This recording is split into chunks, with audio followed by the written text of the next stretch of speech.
이게 맞아? 지난주 달러트리에서 50불 한도 안으로 할로윈 장식을 골랐어요. 한국에서도 또 미국에 와서도 직접 장식을 꾸며본 적은 없었는데요. 그래서인지 이번 할로윈은 아이보다 제가 더 들뜨네요.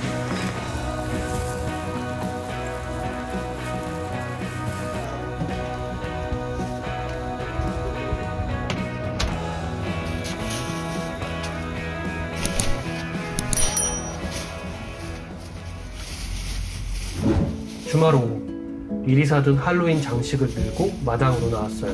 솔직히 말하면 처음엔 조금 걱정됐어요. 팝업 스토어에 갔을 때 온갖 근사한 장식들이 눈에 아른거리더라고요. 깜짝 놀랄만한 괴물 인형부터 화려한 조명까지. 그런데 아쉽게도 제 예산은 고작 50불, 달러트리 장식들이 전부거든요. 괜히 팝업 스토어에 갔었나 싶기도 했죠. 그래도 재고랜턴, 해골, 박쥐, 거미줄 이런 할로윈 상징들은 다 있으니까 괜찮겠죠? 저희 아이는 이젠 사춘기라며 할로윈은 유치하다고 하네요. 조금 컸다고 그런 태도를 보이는 게 웃기면서도 어쩐지 아쉬웠어요. 역시 아이는 품 안의 자식인가 봐요. 그래서 더 열심히 하리라 다짐했어요. 할로윈 날 동네 아이들이 사탕 받으러 와서 그 장식을 보고 잠깐이라도 웃었으면 좋겠어요. 하나씩 장식을 걸다 보니 생각보다 괜찮았어요. 현관문에 건 재고랜턴 장식도, 바닥에 늘어놓은 호박 장식도, 창문에 단 해골 장식도 다 나쁘지 않았어요. 그런데 문제는 거미줄이었어요. 저는 방사형으로 선명한 거미줄 모양을 상상했거든요. 그걸 파라솔에 걸어서 공포 분위기를 내볼 생각이었죠. 그런데 이건 그냥 실타래처럼 엉킨 하얀 손뭉치더라고요. 파라솔을 펴니까 오히려 거미줄이 다 숨어버렸어요. 순간 이건 완전히 망했다 싶었죠. 그런데 잠시 바라보다가 현관 옆 벽면에 늘어지게 붙이면 어떨까 싶었어요.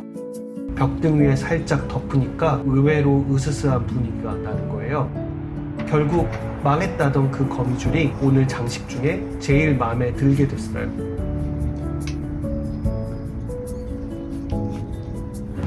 난간 앞은 조금 더 신경을 써봤어요. 기둥 양쪽엔 박쥐 장식을 달고 난간에는 시커먼 천을 드리워봤죠. 그리고 그 아래 텃밭에 태양광으로 불이 켜지는 호박등 3개를 꽂았어요. 낮에 보면 그냥 소박해 보이는데 밤에 불이 들어오면 꽤 괜찮을 것 같아요. 그 생각에 괜히 뿌듯해지더라고요. 이렇게 다 하고 나서 멀리서 한번 바라봤어요. 생각보다 괜찮았어요. 물론 동네에 있는 다른 화려한 할로윈 하우스들에 비하면 많이 부족하겠지만요. 그래도 처음 꾸며본 할로윈 치고는 나쁘지 않은 데뷔전이었어요.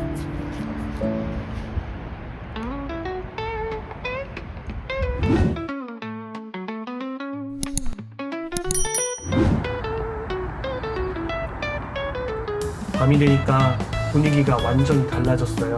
난간 밖에 꽂아둔 호박등이 생각보다 훨씬 밝더라고요.